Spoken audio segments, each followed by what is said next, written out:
10년이 넘는 시간 동안 대한민국 금융당국이 절대 열어주지 않던 문이 하나 있었잖아요. 네, 맞아요. 시장이 너무 위험해진다, 아니면 투자자를 보호해야 한다, 약간 이런 명목으로 굳게 걸어 잠근 문이었죠. 그렇죠.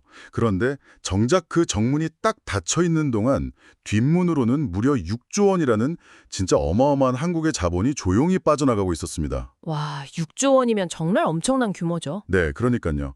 청취자 여러분, 오늘 저희 심층 탐구 주제가 바로 그 굳게 닫혔던 문이 열리는 5월 22일의 이야기입니다. 아, 드디어 상장되는군요. 네, 한국 주식시장에 역사적으로 상장되는 새로운 금융상품이죠.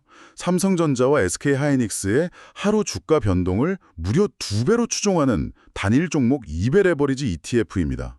자, 이 부분을 한번 파헤쳐보죠. 좋습니다. 왜 10년 넘게 절대 안 된다고 막아뒀던 위험한 상품이 갑자기 우리 안방으로 훅 들어오게 된 걸까요? 그리고 증권사들이 수익률 2배라는 그 화려한 간판 뒤에 교묘하게 숨겨둔 진짜 리스크의 실체는 무엇일지, 오늘 이 심층 탐구를 통해서 여러분이 어떻게 현명한 선택을 할 수 있을지 아주 낱낱이 해보겠습니다. 이 상황의 배경을 제대로 이해하려면요, 먼저 방금 말씀하신 그 6조 원이라는 돈의 거대한 흐름을 추적해 볼 필요가 있습니다. 6조 원이요? 그게 다 어디로 간 거죠? 사실 그동안 한국 자본시장법에는 아주 엄격한 규제가 있었거든요. ETF, 그러니까 상장지수 펀드를 만들려면 최소 10개 이상의 종목을 의무적으로 담아야 했고요. 무조건 분산을 해야 했군요. 네, 맞아요. 게다가 그중 특정 한 종목의 비중이 30%를 넘어서는 안 된다는 규정이 있었습니다.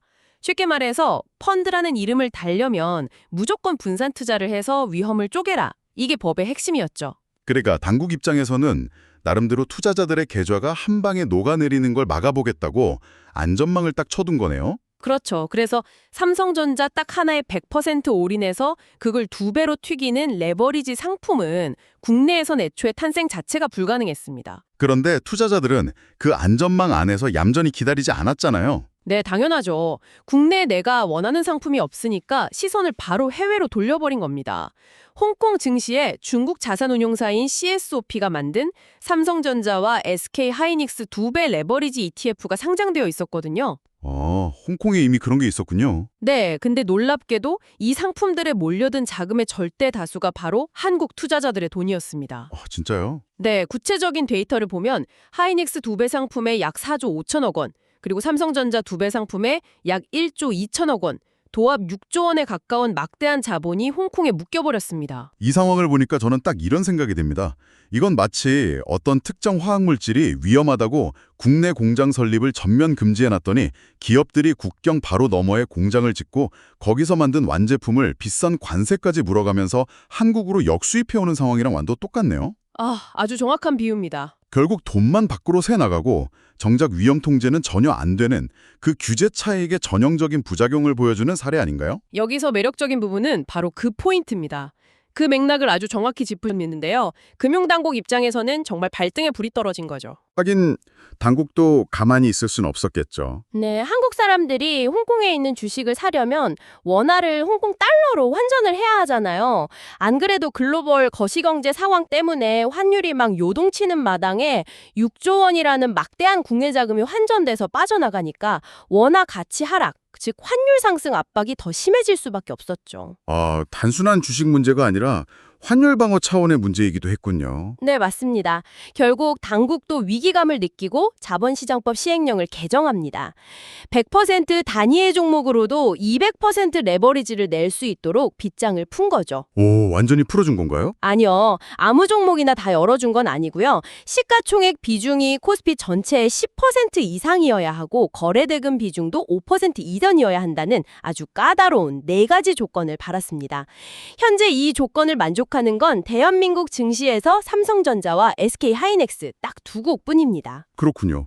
근데 사실 청취자 입장에서는 규제가 어찌됐든 수익만 나면 그만 아닌가. 홍콩에서 사든 한국에서 사든 무슨 차이가 있나 싶으실 수도 있거든요. 네, 충분히 그렇게 생각하실 수 있죠. 국내에 이 상품이 상장되면 투자자가 체감할 수 있는 실질적인 이점은 뭔가요? 비용과 세금 측면에서 꽤 극적인 변화가 있습니다. 홍콩 상품은 해외 주식으로 분류가 되거든요. 그래서 1년에 250만 원 이상의 수익을 내면 그 초과분에 대해서 무려 22%의 양도소득세를 내야 합니다. 와, 22%면 진짜 엄청 큰데요. 그렇죠. 게다가 환전 수수료도 발생하고요. 환율 변동 리스크도 고스란히 떠안아야 하죠.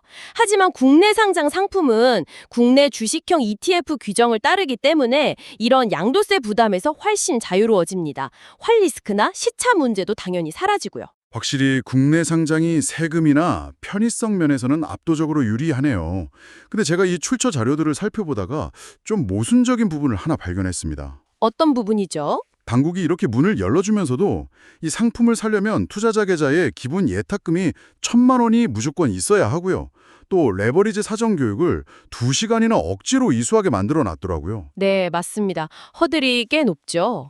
홍콩으로 빠져나가는 돈을 잡으려고 제도를 바꾼 건데 이렇게 높은 진입 장벽을 세워둔다는 건 속내로는 여전히 이 상품의 파괴력을 좀 엄청나게 두려워하고 있다는 방증 아닙니까? 그 모순적인 태도 이면에는 분명한 이유가 있습니다.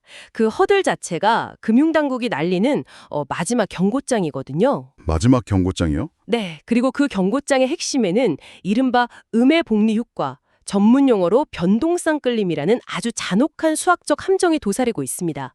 이 부분이 오늘 심층 탐구에서 청취자 여러분이 가장 주의 깊게 들으셔야 할 지점입니다. 음의 복리 효과라. 복리라는 단어는 보통 이자에 이자가 붙어서 눈덩이처럼 자산이 불어나는 좋은 뜻으로 쓰이잖아요.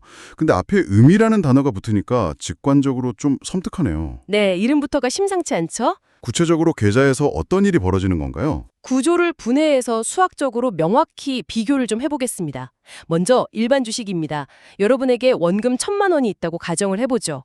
오늘 삼성전자 주가가 10% 올랐습니다. 그럼 내 계좌는 11만 원이 되죠? 기분 좋은 상황입니다. 네, 그렇죠. 그런데 다음날 시장이 조정을 받아서 삼성전자가 다시 10% 내렸습니다. 그럼 11만 원에서 10%, 즉 11만 원이 빠집니다. 최종 원금은 99만 원이 되죠. 오르고 내린 퍼센테이지는 똑같이 10%였는데 기준 금액이 달라졌으니까 내 원금은 1만 원이 줄어든 거네요. 맞습니다. 여기까지는 일반 주식을 하는 분들도 다 아는 사실이죠. 자, 그럼 2배 레버리지의 세계로 가볼까요? 네, 가보죠. 똑같이 100만 원으로 시작합니다. 첫날 주가가 10% 올랐으니까 레버리지는 그 2배인 20%가 오릅니다. 순식간에 120만 원이 되죠. 와, 120만 원. 벌써 짜릿하네요. 네, 근데 다음날 주가가 10% 내리면 레버리지는 20%가 빠집니다. 120만 원에서 20%가 증발하면 얼마일까요? 120만 원에 20%면 24만 원이니까 세상에 96만 원이 되네요. 맞습니다. 무려 14만 원이 날아가면서 원금은 96만 원으로 주저앉습니다. 일반 주식은 99만 원이라도 남았지만 2배 레버리지는 단 이틀 만에 4만 원이 허공으로 사라진 겁니다. 삼성전자 본주의 가격은 제자리로 돌아왔는데 말이죠. 와, 여기서 정말 흥미로워지는 부분이 바로 이 메커니즘의 연속성입니다. 이 구조를 가만히 들여다보니까요. 마치 러닝머신 속도를 2배로 올려놓고 뛰는 것과 완벽히 똑같네요. 오, 러닝머신 비유 아주 좋습니다. 앞으로 전진할 땐 2발짝씩 쑥쑥 나가지만 뒤로 밀릴 때도 2발짝씩 크게 밀려나잖아요. 근데 진짜 무서운 건 그 밀려나는 기준점이 어제 수익이 나서 불어난 내 계좌로 매일매일 리셋된다는 점이네요. 아주 훌륭한 통찰입니다. 결국 주가가 뚜렷한 상승 없이 그냥 박스권 안에서 오르락내리락 횡보장만 거듭해도 매일매일 깎여나가는 그 마찰력 때문에 내 계좌는 러닝머신 뒤로 튕겨나갈 수밖에 없는 거죠. 진짜 가만히 숨만 쉬고 있어도 돈이 녹아내리는 구조군요. 네, 그리고 여기서 끝이 아닙니다. 이 변동성 끌림에 더해서 롤오버 비용이라는 숨은 적이 또 있어요. 롤오브 비용이요? 그건 또 뭔가요? 2배 레버리지 ETF를 운용하려면 자산운용사는 그냥 은행에서 돈을 빌리는 게 아니고요. 투자은행들이랑 총수익 스왑 같은 복잡한 파생상품 계약을 맺어야 합니다. 운용사들도 일종의 대출 같은 걸 받는 거군요. 맞아요. 이 계약을 매일매일 유지하고 연장하는 데에는 당연히 이자와 수수료가 발생하겠죠. 이것을 더 큰 그림과 연결해 본다면 결국 주가가 오르든 내리든 제자리에 있든 매일 밤 여러분의 계좌에서는 이 파생상품 유지 비용이 꼬박꼬박 떨어져 나가고 있다는 뜻입니다. 와, 듣기만 해도 피가 마르네요. 실전에서 이런 구조 때문에 크게 되인 사례도 분명히 있을 것 같은데요. 안타깝게도 멀리 갈 필요도 없이 우리 투자자들의 아주 최근 사례가 있습니다. 미국 증시에 상장된 테슬라 2배 레버리지 ETF 중에 TSLL이라는 상품이 있어요. TSLL 들어봤습니다. 엄청 유명하잖아요. 네, 한국인 투자자 비중이 무려 58%에 달할 정도로 정말 국민적인 인기를 끌었죠. 근데 이 상품에 투자한 한국인들의 원금 약 1조 5천억 원이 반토막 나는 참사가 벌어졌습니다. 1조 5천억의 반토막이 났다고요? 테슬라 주가가 그렇게 많이 떨어졌나요? 아니요, 테슬라 주가가 수직 낙하해서가 아닙니다. 몇 달 동안 뚜렷한 방향성 없이 위아래로 널뛰는 횡보장을 겪었기 때문입니다. 아까 말씀하신 그 횡보장? 네, 이 박스권 장세 속에서 앞서 말씀드린 변동성 끌림, 그리고 매일 발생하는 롤오버 비용이 결합되면서 투자자들의 원금이 말 그대로 녹아내려 버린 겁니다. 아, 정말 무섭네요. 하지만 청취자 여러분 입장에서는 당장 이런 반론이 떠오르실 수 있어요. 아니, 어차피 삼성전자나 하이닉스는 세계 최고의 기업들이고 1년, 3년, 5년 장기로 묻어두면 결국에는 우상향할 텐데 네, 흔히들 그렇게 생각하시죠. 그럼 중간에 변동성으로 원금이 좀 깎이더라도 끝까지 쥐고 있으면 결국 2배 레버리지가 4배, 8배 수익을 가져다 주는 거 아닐까? 이런 장기 투자 불패 논리, 이건 어디에 맹점이 있는 건가요? 그게 바로 아주 흔하게 빠지는 직관의 함정입니다. 학계 금융공학 논문들을 살펴보면요. 레버리지 배수가 1보다 큰 파생 상품을 무한정 장기 보유할 경우에 그 계좌의 로그 수익률은 수학적으로 구조적인 음수로 수렴한다는 증명이 나와 있습니다. 아, 장기로 가면 결국 마이너스에 수렴한다고요? 네, 왜냐하면 현실의 주식시장은 절대 일직선으로 오르지 않거든요. 필연적으로 급락과 조정을 겪으면서 상승을 합니다. 2022년에 반도체 사이클이 꺾이면서 주가가 곤두박질 쳤을 때를 한번 떠올려 보시죠. 아, 그때 정말 힘들었죠. 일반 주식을 샀던 분들은 그 고통스러운 시간을 버텨냈고 최근 300% 가까운 반등의 과실을 맛봤습니다. 하지만 그때 2배 레버리지를 들고 있던 분들은 반등 사이클이 오기도 전에 원금의 80에서 90%가 이미 증발해버렸어요. 세상에 거의 깡통 계좌가 된 거네요. 맞습니다. 설령 훗날 시장이 전고점을 돌파하면서 회복하더라도 이미 바닥을 드러낸 10%의 원금으로는 손실을 복구하는 게 수학적으로 아예 불가능해진 상태가 된 겁니다. 그러니까 정리하자면 일반 주식 투자에서는 시간이 투자자의 가장 든든한 아군이지만 이런 레버리지 투자에서는 포지션을 길게 가져갈수록 시간 자체가 계좌를 갉아먹는 적이 된다는 뜻이군요. 아주 정확한 요약입니다. 그렇다면 이제 청취자분들이 무기를 선택할 시간입니다. 우리가 반도체 시장에 투자하고 싶다면 크게 세 가지 선택지가 생겼어요. 네, 그랬죠. 첫째는 일반 주식 직접 매수, 둘째는 여러 기업을 묶어놓은 반도체 섹터 ETF 매수, 그리고 이번에 나오는 단일 종목 2배 레버리지입니다. 이 무기들을 어떤 전략으로 활용해야 할까요? 그 전에 삼성전자와 하이닉스 중 어디를 타겟으로 하두신가 하는 딜레마부터 좀 정리해보죠. 먼저 타겟의 특성부터 분석해 보겠습니다. SK하이닉스와 삼성전자는 같은 반도체 꼬리표를 달고 있지만 주가 움직임의 동력은 완전히 다릅니다. 어떻게 다른가요? 하이닉스는 현재 HBM 시장에서 압도적인 점유율을 차지하고 있죠. 그리고 글로벌 AI 열풍의 대장주인 엔비디아와 직접적으로 묶여 있습니다. 모멘텀이 터질 땐 주가가 정말 폭발적으로 솟구칩니다. 네, 하이닉스 기세가 엄청났죠. 하지만 엔비디아라는 단일 고객사에 대한 의존도가 너무 높아서 변동성 리스크 또한 극심합니다. 반면에 삼성전자는요? 삼성전자는 상대적으로 주가가 덜 올랐다는 밸류에이션 매력이 있고요. 또 막대한 현금성 자산을 바탕으로 한 자사주 매입 같은 묵직한 주가 방어 트리거를 가지고 있습니다. 방어력이 좋다는 뜻이네요. 네, 다만 스마트폰, 가전 등 여러 다양한 사업부가 하나의 주식에 섞여 있다 보니까 순수한 반도체 업황의 상승 동력이 주가에 100% 반영되지 않고 좀 희석되는 경향이 있습니다. 아, 그래서 답답해 하시는 분들도 많죠. 그럼 이 두 종목의 특성을 바탕으로 앞서 말한 세 가지 무기를 한번 매칭해 본다면요. 일반 주식, 섹터 ETF, 레버리지 각각 어떤 분들에게 적합할까요? 일반 주식은 흔들림을 견디고 배당 수혜까지 챙기면서 기업의 근본적인 성장과 장기 사이클에 동승하려는 분들을 위한 정석적인 무기입니다. 장기 투자자용이네요. 네, 그리고 두 번째, 섹터 ETF.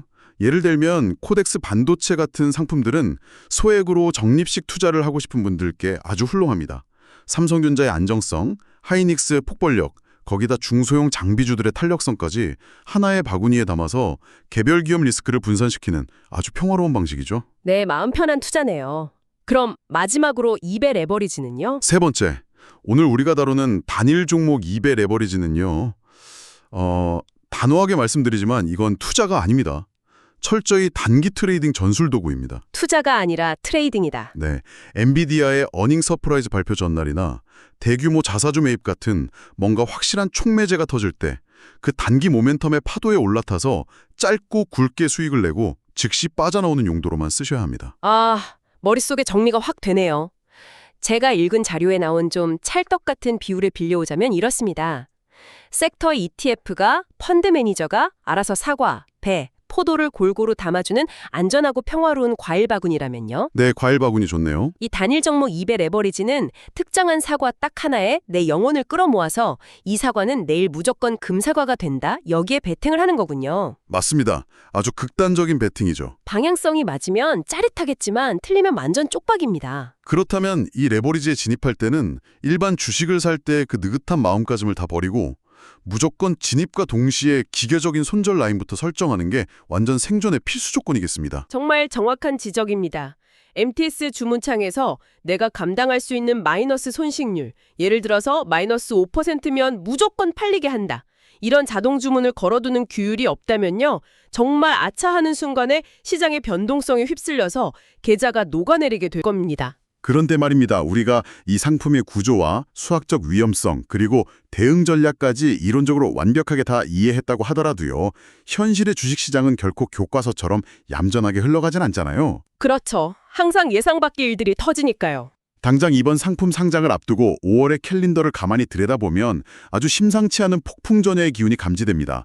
상장 시점 전후로 시장을 뒤흔들 변수들이 너무 많아요. 이것은 정말 중요한 질문을 제기합니다. 그 부분이 바로 우리가 당장 주목해야 할 핵심이거든요. 날짜가 묘하죠. 네, 날짜의 타이밍이 진짜 기가 막힙니다. 이 이베 레버리지 상품들의 상장일이 5월 22일이잖아요. 그런데 하필 삼성전자 전국 삼성전자 노동조합의 파업 시작일이 바로 하루 전인 5월 21일로 예고되어 있습니다. 아, 하루 전이요? 네, 여기서 저희가 어떤 정치적 입장이나 노사 문제에 대한 가치 판단은 철저히 배제하고 오로지 주식시장의 변동성 요인으로서만 이 사안을 바라보겠습니다. 네, 시장에 미치는 영향만 보죠. 과거 2024년 첫 파업 당시를 복기해보면요. 파업의 여파로 HBM 생산의 골든타임이 지연될 수 있다는 우려가 퍼지면서 주가가 크게 요동쳤던 팩트가 있습니다. 네, 그랬었죠. 그런데 이번엔 파업이라는 거대한 변동성 이벤트가 터진 바로 다음 날 그 흔들림을 위아래로 2배씩 뻥튀기 하는 파생 상품이 시장에 풀리는 겁니다. 잠깐만요. 상장 전날 파업이라는 거대한 불확실성이 던져졌습니다. 게다가 제가 알기론 22일 당일에 주가가 오르는 쪽에 2배를 거는 레버리지만 나오는 게 아니라 주가가 떨어지는 쪽에 2배를 거는 인버스, 그러니까 이른바 겉버스 상품도 동시에 출시된다고 들었거든요. 네, 맞습니다. 인버스도 같이 나옵니다. 그럼 상장 첫 주 시장은 오르길 바라는 롱 자금이랑 떨어지길 바라는 숏 자금이 진짜 미친 듯이 격돌하는 그야말로 전쟁터가 되는 것 아닌가요? 상장 초기에는 거래량도 막 널뛰고 가격이 자리를 잡지 못해서 극심한 혼란이 빚어질 확률이 매우 높습니다. 그래서 초보 투자자라면 불나방처럼 뛰어들기보다 일단 관망하면서 시장의 흐름을 지켜보는 것이 정답입니다. 일단은 한 발짝 물러서 있으라는 거군요. 네. 그리고 여기서 제가 꼭 하나 짚고 넘어가야 할 아주 치명적이고 기계적인 연쇄작용이 있습니다. 바로 파생 상품 ETF가 시장에 미치는 피드백 루프 현상입니다. 피드백 루프요? 그게 어떻게 작동하는 건가요? 레버리지와 인버스 ETF는 매일매일 하루 주가 변동률에 정확히 2배 또는 마이너스 2배를 맞춰야 할 의무가 있거든요. 이걸 데일리 리밸런싱이라고 부릅니다. 아, 매일 비율을 조절하는 거군요. 네. 펀드 매니저의 의지와는 상관없이 수학 공식에 따라서 기계적으로 포지션을 조절해야 하죠. 만약 오늘 삼성전자 주가가 크게 올랐다고 쳐볼게요. 네, 올랐다고 치죠. 이베 레버리지 ETF 입장에서는 자산 규모가 커졌으니까 내일도 2배의 비율을 유지하려면 오늘 장 막판에 삼성전자 주식이나 관련 스왑 계약을 더 사들여야 합니다. 비싸졌는데 더 사야 한다고요? 네, 비율을 맞춰야 하니까요. 반대로 주가가 폭락하는 날에는 비율을 맞추기 위해서 보유하고 있던 주식을 시장에 내다 팔아야 하죠. 그럼 안 그래도 주가가 떨어져서 시장 분위기가 엄청 험악한데 ETF 운용사들이 장마감 직전에 비율을 맞추겠다고 삼성전자 주식을 기계적으로 막 쏟아내면 하락의 가속도가 붙으면서 주가를 더 뚫어내리는 악순환, 즉 피드백 루프가 완성되는 거 아닙니까? 네, 정확합니다. 미국 시장에서도 대형 기술주들의 2배, 3배 레버리지 자금이 거대하게 몰리면서요. 이런 데일리 리밸런싱 물량이 장 후반 변동성을 극대화하는 현상이 이미 수차례 학계와 월가에서 지적되어 왔습니다. 상승할 때는 비정상적인 폭등을, 하락할 때는 패닉세를 부추기는 촉매제가 되는 것이죠. 자, 그럼 이 지점에서 지금까지 나눈 방대한 이야기들의 퍼즐을 좀 맞춰볼까요? 그래서 이게 다 무슨 의미일까요? 네, 요약을 한번 해보죠. 오늘 우리가 다양한 출처를 횡단하며 알아낸 핵심을 증류해 보겠습니다. 새롭게 열린 금단의 문, 단일 종목 2배 레버리지 ETF는 결코 우리 노후를 책임질 장기 투자용 저금통이 아닙니다. 철저하게 단기 타이밍을 노리는 트레이더들의 날카로운 칼입니다. 네, 맞습니다. 주가가 박스권에 갇히는 순간 계절을 갉아먹는 변동성 끌림과 롤로버 비용이라는 덫이 기다리고 있죠. 따라서 이 상품에 접근할 때는 반드시 피도 눈물도 없는 기계적인 손절 라인, 그리고 명확한 목표 수익률 설정이 필수적입니다. 제가 거듭 강조하지만요, 전통적인 투자는 시간을 우리 편으로 만들어서 자산을 증식하는 행위잖아요. 하지만 이런 레버리지 트레이딩의 세계에서는 여러분이 포지션을 쥐고 있는 시간이 길어질수록 그 시간이 오히려 계좌를 녹이는 가장 무서운 적으로 돌변한다는 사실을 반드시 각인하셔야 합니다. 시간이 적이 된다는 통찰. 와, 이건 정말 뼛속 깊이 새겨야 할 명언입니다. 이번 심층 탐구를 마치면서 청취자 여러분이 방송이 끝난 후에도 스스로 곰곰이 고민해 보실 만한 화두를 하나 던지고 싶습니다. 어떤 질문일지 기대가 되네요. 우리는 방금 데일리 리밸런싱이 만드는 기계적인 매매의 무서움을 이야기했잖아요. 만약 이 단일 종목 2배 레버리지와 인버스 ETF로 몰려드는 투기적 자금의 덩치가 본주를 위협할 만큼 눈덩이처럼 커진다면 어떻게 될까요? 아, 꼬리가 몸통을 흔드는 상황이네요. 네, 파생 상품인 ETF가 매일 비율을 맞추기 위해 토해내는 그 막대한 매매 물량이 대한민국 경제의 든든한 기둥이자 본체인 삼성전자와 하이닉스의 진짜 기업 가치를 덮어버리고 주가를 맘대로 쥐락펴락하게 되는 상황. 이른바 꼬리가 몸통을 흔드는 기형적인 현상이 한국 증시의 새로운 유노멀이 되는 것은 아닐까요? 정말 심각하게 고민해봐야 할 문제죠. 주식시장이란 본디 기업이 혁신적인 미래를 위해 자본을 조달하는 신성한 생태계일까요? 아니면 그저 하루하루 방향성의 판돈을 걸은 거대한 카지노로 변질되어 가고 있는 것일까요? 여러분의 생각은 어떠신가요? 참 많은 생각을 하게 만드는 질문입니다. 지식을 얻는 가장 확실한 방법은 당연하게 여겨지는 것들에 끊임없이 호기심을 품고 질문을 던지는 것입니다. 오늘 우리의 심층 탐구가 여러분의 투자 시야를 한 뼘 더 넓히고 거친 시장의 파도 속에서 소중한 자산을 지켜내는 견고한 나침반이 되었기를 바랍니다. 건강한 투자, 잃지 않는 투자를 응원하며 저희는 다음 심층 탐구에서 새롭고 날카로운 시각으로 다시 찾아뵙겠습니다. 감사합니다.